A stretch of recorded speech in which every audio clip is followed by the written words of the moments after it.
O pasado venres conmemorouse o Día Mundial da Saúde Mental e en Noia fixérono cun acto simbólico diante da Casa do Concello.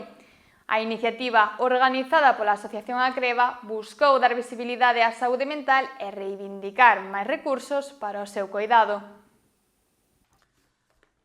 A porta da Casa do Concello de Noia converteuse o venres no escenario central dun acto de sensibilización promovido pola Asociación Acreva. A cita contou cunha destacada presenza do Goberno municipal, encabezado polo alcalde Francisco Pérez e coa participación de alumnado dos institutos Virxe do Mar e Campo de San Alberto, ademais do Colexio María Asunta xunto ao público xeral.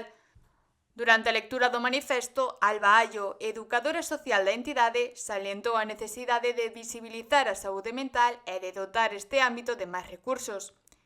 Tamén tomou a palabra o alcalde de Noia, Francisco Pérez, quen subliñou o compromiso do Concello coa promoción da saúde mental e coa colaboración con entidades sociais.